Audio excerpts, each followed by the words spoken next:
Hey everybody, welcome back to Tim Travels. I'm your host, Terry, like the shirt says.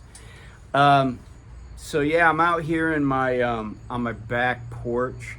I've actually spent a lot of time out here while I've been recovering, because it's been nice and you can't see it, but I got my road bike set up on a trainer. So when I've been able to get on my bike.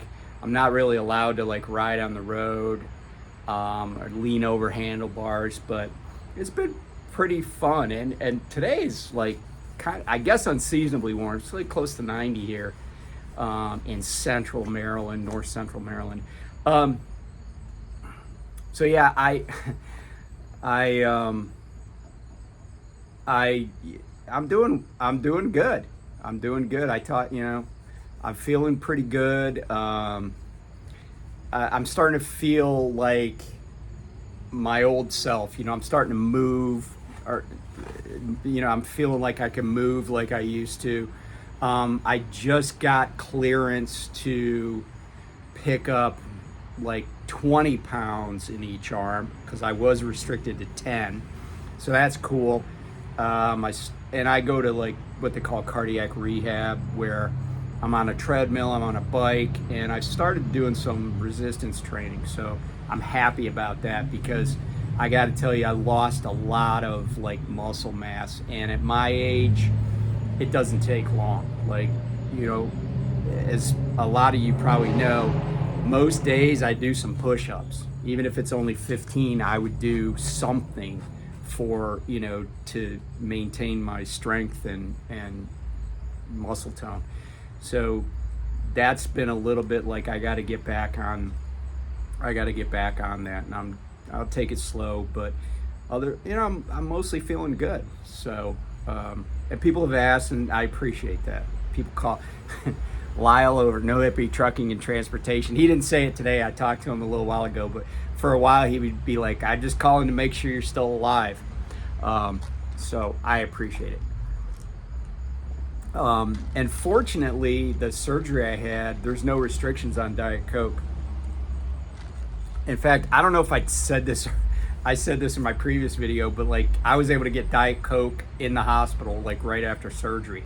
I didn't drink a lot of it because I was really enjoying, drinking ginger ale. But yeah, I was able to get Diet Coke. So anyway, yeah, things are going okay. Like I said, the weather's been great. I've been reading a lot. Sometimes people ask me, it's kind of funny because yesterday was the anniversary of the Battle of Antietam, and I just reread Landscape Turned Red, which is about the battle. But I'm now reading a book called The Aviators, and it's a book by a guy named Winston Groom. And I should have brought it out so I could show the cover, but it's basically about Jimmy Doolittle, Eddie Rickenbacker, and Charles Lindbergh, and kind of how the U.S. military and aviation grew in the early part of the 20th century. So it's a good book. And I've read several books by Winston Groom, and I believe he's passed away, but you might not recognize him if you don't read a lot of history, you might not recognize him, but he's written several good books on the Civil War. In particular, there was one called Shrouds of Glory that he wrote that's about John Bell Hood's campaign in Tennessee in like 1864, when the Confederates were just brutalized at Franklin, Tennessee, and then again at Nashville, I think. But how it was just this, badly thought out plan and badly executed by a guy who probably should have never been higher than, say, division commander. But here's the other thing you should know about Winston Groom. Even if you don't read any history books and never heard of him that way, I guarantee that you've heard of his work, because he's the guy that wrote Forrest Gump. So before he was really writing historical books, doing history work and being a historian, he was a writer of fiction. But if you ever saw the movie Forrest Gump, you know that Forrest Gump intersects with hundreds, maybe hundreds, dozens of like events with historical significance. But yeah, Winston Groom is the guy's name. I met him in Williamsburg, Virginia at a book signing. I think it was for Shrouds of Glory.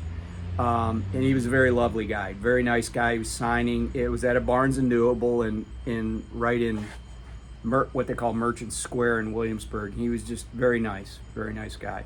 But like I said, I think he passed away. So the Aviators book, I probably had it for a few years, and I got a lot of books on my bookshelf that I have, but I haven't read.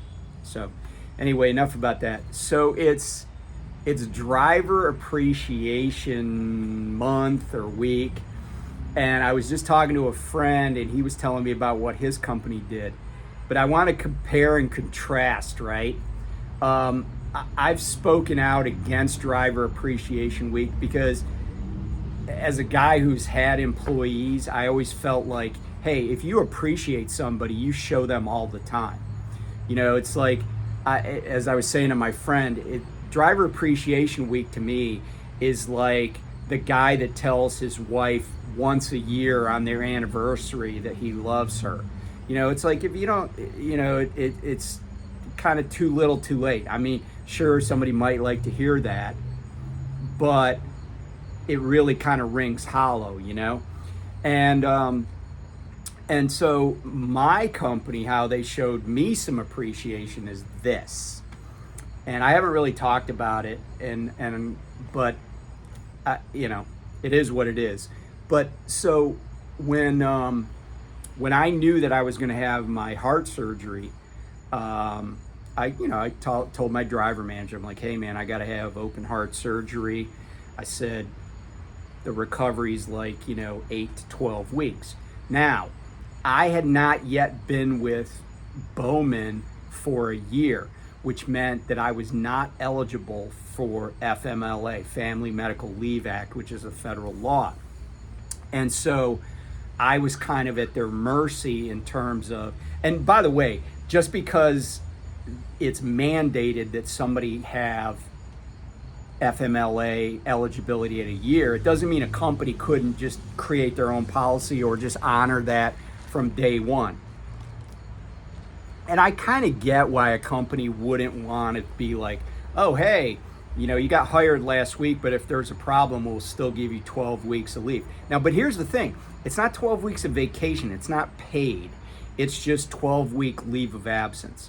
But anyway, my driver manager's, I was like, hey, I'm not eligible for FMLA. And he's like, well, he goes, they've worked with other people before. They've gone on leaves of absence for not even as serious stuff, but they've worked with other people.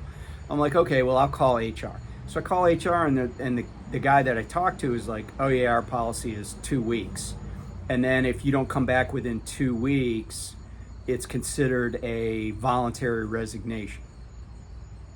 And I was like, 2 weeks? I don't have the flu. I'm getting open heart surgery. And he's like, well, sorry, that's our policy. So then I tell my driver manager, and he says, well, he goes, that doesn't sound right. Let me go talk to them. So he goes and talks to the director of HR. And she was like, oh, well, he's a good driver. We want to keep him, blah, blah, blah. We'll work with him. So it gets down to the last day before I need to, I clean my truck out, I turn all my paperwork in, turn the keys in, check out with my driver manager, and I go up and talk to HR, and they're like, yeah, we're only going to be able to do 2 weeks. And I was like, all right, whatever, and I went and told him, and he's like, man, and he was pretty angry. But like I said before, my driver manager is like pro driver. Like, if somebody works hard, he has their back. And that's what I really liked about him. But I also knew that he might be considering leaving the company. So about a week ago, 2 weeks ago, maybe, I was texting with him, and I said, hey, apparently I got to put in an application to come back to the same job I just left. Not, it's been, well, at the end of this month, it'll have been 8 weeks. He's like, yeah, he goes, I got an offer from another company, and he was telling me what it paid, and I was like, oh, that's great. It was a 25% pay increase. And he really thought that they were just going to let him walk. They weren't going to try to keep him. And my position had been, there's no way I'm going back to Bowman if he's not my driver manager. And I kind of felt like it was kind of crappy how I was treated, because they're like, oh, you're this great driver. In fact, the week before, like a few days before my surgery date, my original surgery date, the training guy called me. I was supposed to have surgery on a Tuesday.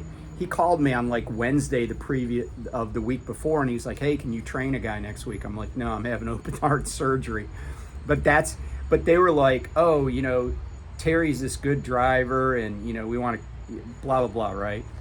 But then they were like, we'll give you 2 weeks.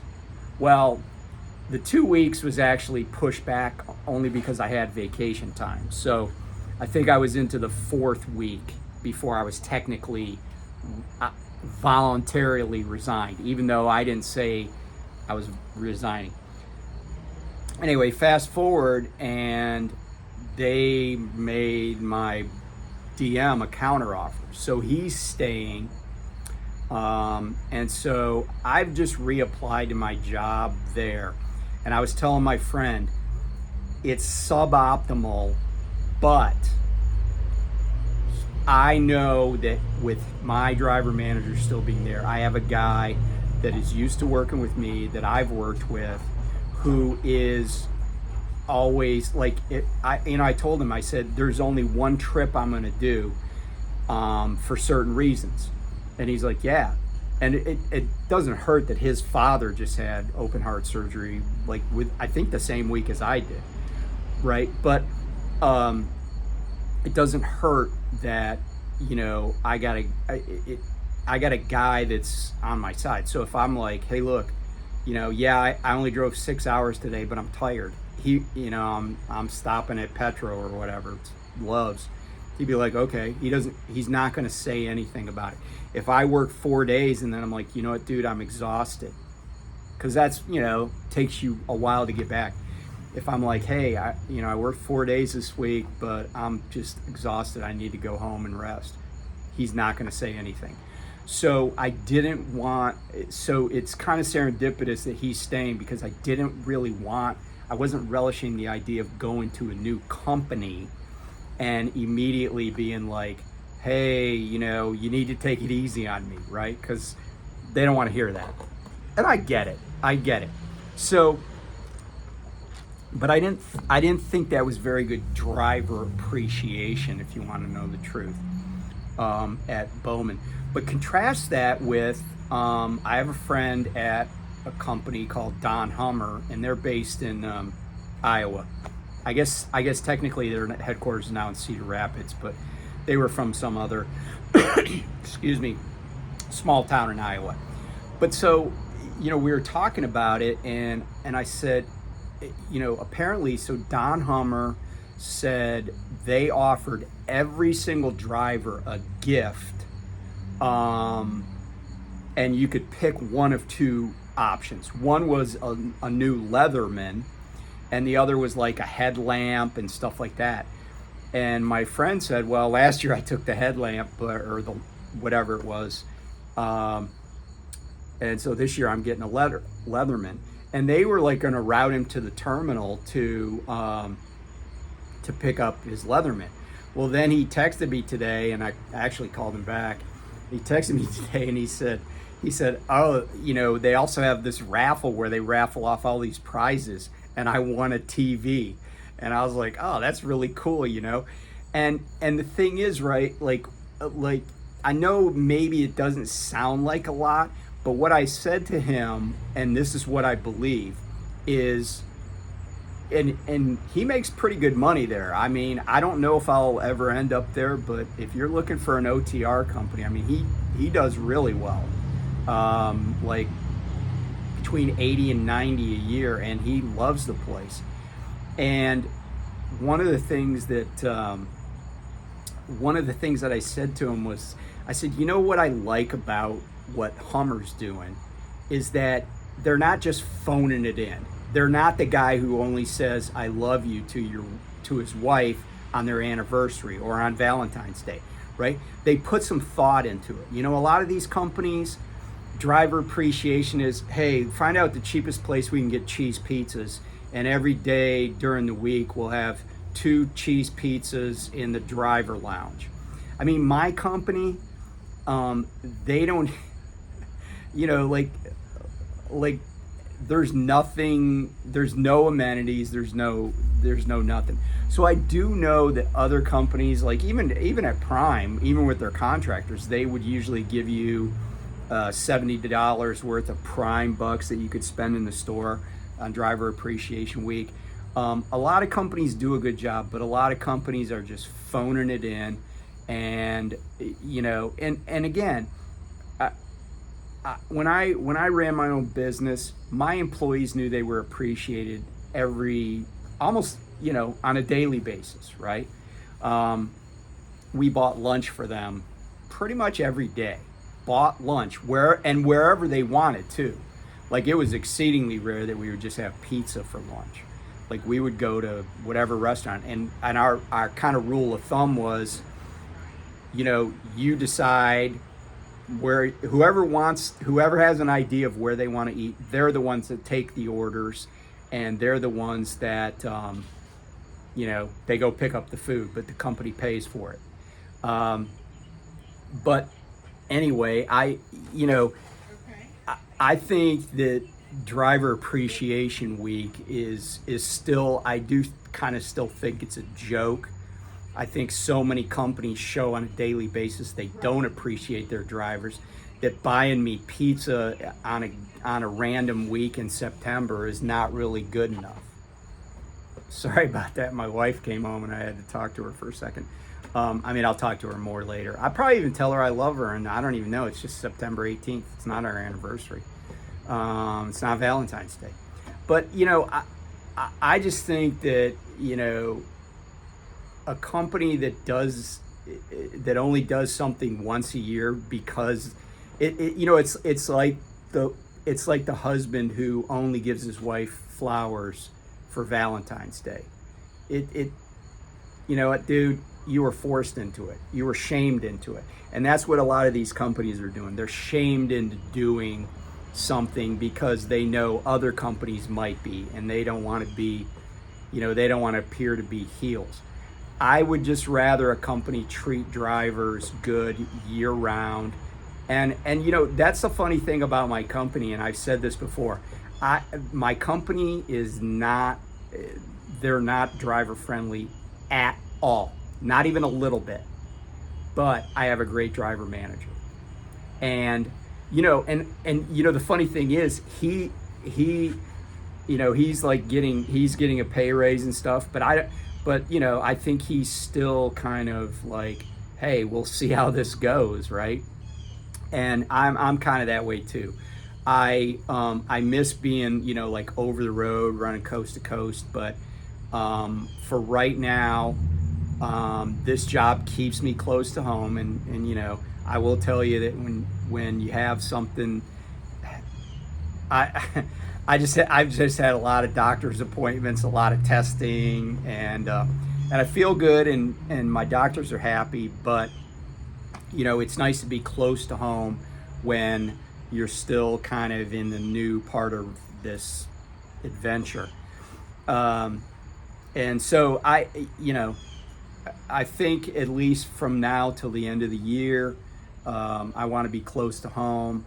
I have some trips planned. I have a trip to Wisconsin in October that I can go back to work 6 days, and then immediately ask for time off, and he's not going to say anything. But I'm driving out to Madison, Wisconsin to go to the Iowa at Wisconsin game. And then we got a trip planned over Christmas. I know I'll be able to get the time off.